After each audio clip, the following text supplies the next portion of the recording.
Hello दोस्तों, क्या आपका पोर्टफोलियो भी आज काफ़ी डीप रेड में है? क्या आपने इसी मंथ इन्वेस्टिंग या स्विंग ट्रेडिंग शुरू की थी और आपके आते ही मार्केट रेड में चला गया है? क्या आपका भी सर मुंडाते ही ओले पड़े जैसे हालात हो गए हैं? क्या आपकी भी शिप, जो पैसों की शिप है, समुंदर के बीचों बीच जाते हुए सुनामी का शिकार हो गई है?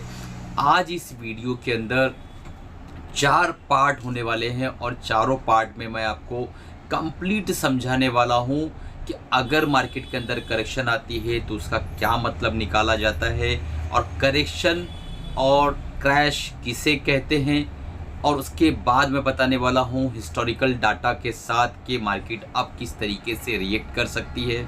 फिर आपको ये समझाने वाला हूं पार्ट 2 में कि किस तरीके से जो है मार्केट के अंदर ये जो इफ़ेक्ट आ रहा है, कैस्केडिंग इफ़ेक्ट, उसकी क्या वजूहत हैं, क्या कारण हैं, क्या वजह हैं, क्यों मार्केट इतना ज़्यादा गिर रही है। तीसरे पार्ट में हम टेक्निकली ये देखने वाले हैं कि मार्केट किस जगह पे जाके सपोर्ट ले सकती है और किस जगह पे मार्केट जो है हमें थोड़ा सा आराम दे सकती है, विश्राम दे सकती है।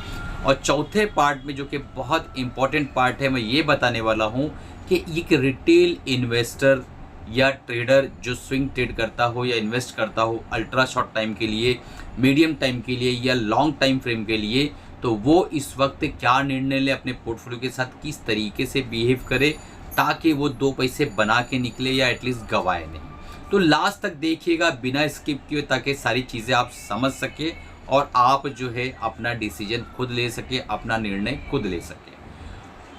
शुरू करने से पहले एक इम्पॉर्टेंट अनाउंसमेंट है कि अगर आपने जो है दोस्तों हमारा join membership, diamond join membership जो है हमारा है, यहाँ पे आपको डिस्प्ले हो रहा होगा।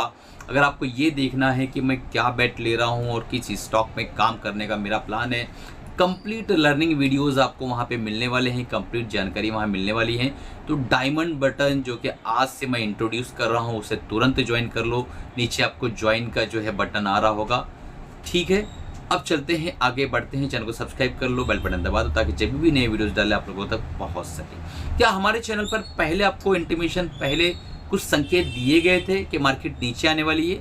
जी हाँ, 30 जुलाई को ही मैंने अपने टेलीग्राम चैनल पे, जो कि नीचे डिस्क्रिप्शन में लिंक है, बिल्कुल फ्री है, बता दिया था कि मार्केट जो है 25,000 के ऊपर जा नहीं पा रही है। तो किसी भी हाल में अगर ये ना जा पाए तो आपको मार्केट के अंदर प्रॉफिट बुकिंग कर लेना है। क्या वजह बनेगी मुझे कुछ पता नहीं था। टेक्निकल्स कह रहे थे मार्केट बार बार जाना चाह रही, बार बार जाना चाह रही और जा नहीं पा रही है। तो यहाँ पर क्या करना था, आपको जो है सीधा सीधा प्रॉफिट बुकिंग करके शांत बैठना था। अपने पोर्टफोलियो में 80% का प्रॉफिट बुक करके साइड में हो लेना था कि भाई देखेंगे क्या होता है। अरे भाई 2% महंगा ले लेते अगर निकल जाती मार्केट में और मैं गलत हो जाता तो। बहरहाल ठीक है, जो हुआ हुआ। अब आगे देखिए पहला पार्ट इस वीडियो का कि मार्केट में क्या पहली बार ये करेक्शन शुरू हो रहा है, या आखिर करेक्शन कहते किसे, और जो है क्रैश किसे कहते हैं। मार्केट में अगर 12% 15% तक के जो है मार्केट डाउन जाती है अपने टॉप से, तो उसे करेक्शन कहते हैं। और इस तरीके की करेक्शन जो है बीच बीच में कईयों बार आते रहती है। तो 8 से 12% हम मान के चलते हैं करेक्शन, और 12 से 20-25% 50% तक भी जाता है मार्केट, तो उसे क्रैश कहते हैं। तो क्या हिस्टोरिकली ये कई बार हुआ है? बिल्कुल हुआ है। सबसे पहला जो बिग करेक्शन आया था दोस्तों 1982 के अंदर, ठीक है। तो यहाँ पर जो सेंट्रल ऑफ बंगाल के जो कार्टेल था, जिसने जो है रिलायंस के अंदर काफ़ी शॉर्ट सेलिंग की थी, और जिसकी वजह से मार्केट 3 दिन बंद भी रहा था। कई लोगों को, हमारे सब्सक्राइबर्स को पता नहीं होगा, तो ये जान लो कि ये एक कार्टेल था जो कि बियर कार्टेल था, और उसने रिलायंस को काफ़ी शॉर्ट करके कई लाख शेयर्स रिलायंस के सेल ऑफ किए थे, और उसके से मार्केट 3 दिन शट ऑफ था। जाके देख लेना, आपको गूगल पे मिल जाएगा। 1991-92 हर्षद मेहता, केतन पारेख स्कैम, उस पर भी मार्केट अच्छा खासा करेक्ट कर गई थी, बहुत डीप कट मार्केट को लगा था। उसके बाद आएंगे 1990 जो है 2024। तो 2024 से पहले 2006 में भी एक क्रैश आया, 2007 में भी एक क्रैश आया, 2015 और 16 में भी मार्केट के अंदर क्रैश आया। 2018 में जब लॉन्ग टर्म कैपिटल गेन 10% लगा था, तो भी मार्केट अच्छा खासा करेक्ट कर गई थी। 2020 तो आप सभी को पता होगा, क्योंकि अब मार्केट के अंदर बहुत नए जमूरे, बहुत नए प्यादे और बहुत नए सिपाही आए हुए हैं। तो 2020 का करेक्शन जो है वो आपको पता है कि लगभग अच्छा खासा करेक्ट की थी मार्केट और उसके बाद रिवाइव कर गई। तो क्या मार्केट जो है करेक्ट करती है फिर वापस आ जाती है? तो यस, ये बिल्कुल होता है। अगर मार्केट के इस करेक्शंस को हम एक बड़े फीवर की तरह ले लें, बड़े बीमार की तरह ले लें, तो मार्केट बीमार होती है, कई बार बीमार होकर जनरल वार्ड तक जाती है, वापस आती है, कई बार कैजुअलिटी तक जाती है, वापस आ जाती है, और कई बार देखा जाता आईसीयू में जाके फिर से डिस्चार्ज होकर वापस आ जाती है। तो जो करेक्शन है या क्रैश है वो टाइम बिंग रहता है, लेकिन जो ग्रोथ है वो परमानेंट है। इस चीज़ को हमेशा याद रखना। अब चलते हैं, हम देख लेते हैं इस वीडियो के सेकेंड पार्ट को कि हमने जो है ये जो करेक्शन देखी है इसकी क्या वजह है। ये जो मार्केट के अंदर अभी गिरावट आई है, बहुत ज़्यादा हालांकि गिरावट नहीं है, टॉप से देखा जाए तो हम 6-7% ही गिरे हैं, लेकिन इसके अंदर जो गिरावट आई है, जितने भी पॉइंट्स हम गिरे हैं, लगभग 15 लाख करोड़ रुपया वाइप आउट हो गया है यहाँ पर इंडियन मार्केट के अंदर। तो ये छोटी मोटी गिरावट तो नहीं कहेंगे, क्योंकि मार्केट की साइज़ हमारी बहुत बड़ी हो गई है। तो अब यहाँ आप देखें कि स्लो डाउन जो आया है यूएस के अंदर, स्लो डाउन की जो अपेक्षा की जा रही है, जो बताया जा रहा है, उसी कारणवश जो है यहाँ पे एक मेजर करेक्शन दिखाई दे रहा है ओवरऑल जो है ग्लोब के अंदर। पहली वजह कि मार्केट जो यूएस की मार्केट है उसके अंदर स्लो डाउन की अपेक्षा की जा रही है, जिसकी वजह से काफ़ी प्रेशर है और मार्केट जो है करेक्ट हो रही है। दूसरी जो मेजर वजह है जो मुझे नज़र आई, कैरी ट्रेड। अभी कैरी ट्रेड क्या है ये समझना बहुत इंपॉर्टेंट है। यन जो है काफ़ी सस्ता मिल रहा था, लोगों ने जो काफ़ी भर भर के उठाया। कैरी ट्रेड पहले एक्सप्लेन कर देता हूँ क्या होता है। कैरी ट्रेड का मतलब ये रहता है कि आप लो इंटरेस्ट रेट पे कुछ पैसे उठाओ और ऐसे एसेट में लगाओ जहाँ से उससे ज़्यादा हाई इंटरेस्ट रेट मिले, ताकि आप जो है यहाँ पर पैसा चुका दो और बीच में आपका नफ़ा बन जाए। मिसाल के तौर पे आपने राजू से 1 लाख रुपए लिए 2% ब्याज पे, एग्जाम्पल दे रहा हूँ, ठीक है, 2% इंटरेस्ट पे 2% प्रॉफिट पे आपने लिए, और कहीं ऐसी जगह लगा दिया जहाँ पे आपको 8% मिलने वाला हो और टाइमिंग सेम हो और दोनों की करेंसी में कोई फ्लक्चुएशन ना हो रहा हो। यानी राजू का मान लो उसने रुपये में आपको दिया और आपने जो है नेहाल को दिया, मान लो दुबई में, सऊदी में, कहीं भी उसको आपने 1 लाख रुपया दिया, और रियाल और रुपये में ज़्यादा फ्लक्चुएशन की संभावना ना हो, और वहाँ से आप कमा के 8% इसको 2% चुका दो, तो बीच में जो 6% का नफ़ा बचा आपका, उसे कहते हैं कैरी ट्रेड। और ये माना जाता है कि वर्ल्ड के अंदर बहुत बड़ा पैसा कैरी ट्रेड के शक्ल में फ्लोट हो रहा है पूरे दुनिया की मार्केटों के अंदर। अब हुआ क्या कि थोड़ा सा इंटरेस्ट बढ़ने की वजह से काफ़ी जो है प्रॉब्लम आ गई और एक सेल ऑफ देखने को मिला कैरी ट्रेड का, और यहाँ पे जो है कैरी ट्रेड की वाइंडिंग शुरू हो गई, और बिना किसी का सर फोड़े, बिना किसी को तकलीफ दिए और बिना किसी कंट्री की तकलीफ उठाए जो है कैरी ट्रेड को वाइंडिंग नहीं किया था, क्योंकि बहुत बड़ी पोजीशन बनती है। और इस पोजीशन को वाइंडिंग के चक्कर में आज के दिन ये इतना बड़ा सेल ऑफ देखा जा रहा है। ये मेरा अपना एक मानना है, क्योंकि स्लो डाउन तो हमने कई बार सुना होगा दोस्तों, पिछले 3-4 सालों में कई बार सुना है, लेकिन यहाँ पे जो दिख रहा है ना, कैरी ट्रेड का फंडा जो जापान से रिलेटेड है, वहाँ से इमर्ज हो रहा है, वो काफ़ी ज़्यादा हावी होता है हुआ यहाँ पर नज़र आ रहा है। तो अब जो है तीसरी वजह है हाई इंटरेस्ट रेट। फेड ने रेट अभी तक कट नहीं किया है, करेंगे देखेंगे, करेंगे देखेंगे, सोचेंगे करेंगे, सपने दिखा दिखा के अभी तक रेट कट नहीं किया है, और रेट हाई होने की वजह से भी एक प्रेशर मार्केट के ऊपर, एक दबाव जैसा बना हुआ है। तो ये सारी चीज़ें थी। अब हम चलते हैं पार्ट 3 में कि मार्केट में कौन सा टेक्निकल काम करता है। तो मार्केट के अंदर आपने देखा होगा लोग ये लाइन ड्रॉ करते, ये मूविंग एवरेज, वो moving average, Bollinger band, super trend, कुछ नहीं दोस्तों, सिर्फ एक ट्रेंड लाइन आपको काम में आएगी, और एक तरह की लेन जाती है ऊपर की तरफ, इस तरीके के अपर स्लोपिंग टाइप, और एक होता है हॉरिजॉन्टल ट्रेंड लाइन।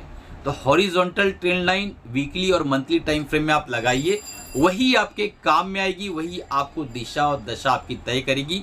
तो मैंने आपके सामने लगा के दिखाया हुआ है पहली horizontal trend line weekly time frame में, जिसे हम कह सकते हैं कि एक्यूमुलेटिंग जोन, या हम कह सकते हैं वैल्यू जोन। तो वहाँ पर अगर हम देखें तो 23,000 से और 22,500 के बीच में यहाँ कहीं ना कहीं हमें एक हॉरिजॉन्टल जो है क्लियर कट आपको दिखाई दे रहा है कि यहाँ पे एक एक्यूमुलेशन जोन या वैल्यू जोन बनता हुआ नजर आ रहा है। अगर ये टूटा, अगर ये टूट गया, हमारे लिए 19,000 से 21,000 के बीच के दरवाजे खुल जाएंगे। यानी हम 22,500 से लुढ़के तो 21,000 पे संभलने की संभावना है, और वहाँ से लुढ़के तो 19,000 पे संभलने की संभावना है। और एक बहुत अच्छा टूल है जो मैं अक्सर इस्तेमाल करता हूँ, फिबोनाची रिट्रेसमेंट या फिबोनाची रिट्रेसमेंट, जो भी आप कह लो। तो हेल्दी करेक्शन के लिए 61.8% का करेक्शन होना ज़रूरी है किसी भी बुल मार्केट के अंदर। तो अगर हम 61.8% का करेक्शन देखें तो यहाँ पे 20,000 आ रहा है। तो क्या मार्केट 20,000 तक जा सकती है? बोल नहीं सकते, कोई नहीं कह सकता। 25,000 से 20,000 रुपये आने कोई बहुत बड़ा काम नहीं है, रॉकेट साइंस नहीं है। आ सकती है मार्केट जिस तरीके के हालात बने हैं। पर इस वक्त करना क्या आपको, कैसे आप काम करेंगे, क्या करोगे आप, ये बहुत इंपॉर्टेंट है। आप देखेंगे बॉन्ड गिर रहा है, इक्विटी गिर रहा है, करेंसी गिर रहा है, क्रिप्टो गिर रहा है, कमोडिटी गिर रहा है, सब कुछ गिर रहा है। तो ऐसी मार्केट में 61.8% का फिबोनाची करेक्शन करना निफ्टी के लिए कोई बहुत बड़ा काम नहीं है। पर क्या आप इसके लिए तैयार हो? कैसे तैयार हो? किस तरीके से आपको काम करना है ऐसी गिरती मार्केट में? क्या 20,000 पे अगर निफ्टी आती है तो भी आपको डर नहीं लगेगा? ये अपने आप से सवाल पूछो और कमेंट करो। एक बहुत इंपॉर्टेंट अनाउंसमेंट था दोस्तों, हमारा 11 अगस्त को ETF का ट्रेडिंग प्रोग्राम लाइव जूम पर मैं आके आपको पढ़ाने वाला हूँ। 3 घंटा रेगुलर कंटिन्यू पढ़ाने वाला हूँ। तुरंत इनरोल कर लो। जिन्हें भी ETF के अंदर सिस्टमेटिक ट्रेड करके रेगुलर अर्निंग जनरेट करना है, नीचे व्हाट्सअप नंबर आ रहा है, उस पर कॉन्टेक्ट करो और डिटेल ले लो। और चंद बहुत ही चुनिंदा, बहुत कम सीट्स बची हुई है, तुरंत इनरोल कर लो। 4 दिन बचे हुए हैं। 2000 के अंदर जो है आपको लाइफ टाइम मेंटरशिप और साथ में 1 साल की रिकॉर्डिंग और लाइव में जूम पर आपको मीट पर आके पढ़ाने वाला हूं दोस्तों। तो वो कंप्लीट लर्निंग आपको ETF के रिगार्डिंग मिलने वाली है। चलिए आगे चलते हैं और देखते हैं रिटेल निवेशक किस तरीके से डिसीजन ले। यानी कि रिटेलर है, अब हम वीडियो के सेक्शन नंबर 4 पे और पार्ट नंबर 4 पे आ चुके हैं। अब एक रिटेलर है, उसको नहीं पता था मार्केट गिरने वाली है। हालांकि मेरे सब्सक्राइबर या मेरे टेलीग्राम फॉलोअर्स होते शायद उनको कुछ इशारा तो मिल ही गया था। अब यहाँ पर उसका माल लगा हुआ है, मान लो उसका 1 लाख का पोर्टफोलियो और 1 लाख के अंदर जो उसने अभी जल्द ही लगाया और मार्केट गिरना शुरू हुई। अब उसे क्या करना है? सबसे पहले ये देखना है कि आप अल्ट्रा शॉर्ट टाइम के अगर प्लेयर थे, तुरंत भाग लो। 1 महीने के लिए आए थे ना, मत रुको, निकल लो। ठीक है, पोजीशन कट कर लो। 10-15 हज़ार, 5 हज़ार, 7 हज़ार का लॉस होता है, उसको बुक करो, मौका मार्केट देगी। आप अपॉर्चुनिटी फंड रेडी करके बैठो सुकून से, मार्केट को अच्छे से गिरने दो। जब मार्केट शांत हो जाए उसके बाद धीरे धीरे अच्छे स्टॉक्स को एक्यूमुलेट करो और इसी साल में आप प्रॉफिटेबल हो जाओ। बट अगर आप मीडियम टर्म स्विंग ट्रेडर हो, यानी 1 महीने से 3 महीने की अवधि के लिए, 6 महीने की अवधि के लिए आपने ले रखा है, तो आपको एक चीज़ देखना होगा कि अपॉर्चुनिटी फंड आपने रेडी किया है कि नहीं।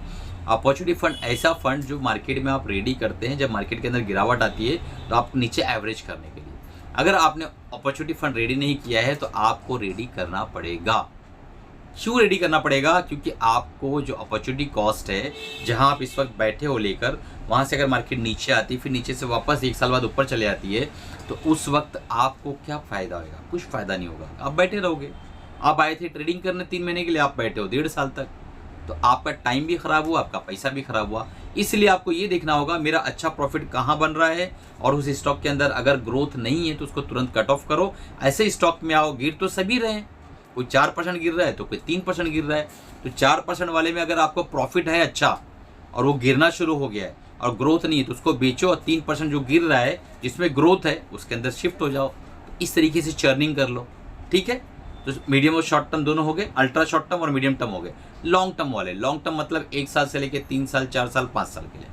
तो लॉन्ग टर्म में मार्केट धीरे धीरे करके रिकवर कर ले जाएगी, कोई आपत्ति नहीं, कोई प्रॉब्लम नहीं। बस ये है कि लाल में देखने की जो आदत होती है वो आपको बनानी पड़ेगी। ठीक है, तो ये वीडियो ओवरऑल कैसा लगा दोस्तों, मेरा एक्सप्लेनेशन कैसा लगा? जो मेरा टारगेट था कि आप लोगों को कई पार्ट्स में समझा सकूं कि मार्केट के अंदर करेक्शन किसे कहते हैं और क्रैश किसे कहते हैं, फिर मार्केट के अंदर जो है करेक्शन किन वजूहात के बिना पे आती है, उसके बाद हिस्टोरिकल डाटा के मार्केट में क्या ये करेक्शन आई है क्या इससे पहले, उसके बाद सपोर्ट किस तरीके से मार्केट को मिल सकता है, उसके बाद जो है रिटेलर क्या करेगा। ये सारे पॉइंट्स मैंने होप अच्छे से समझा दिया है।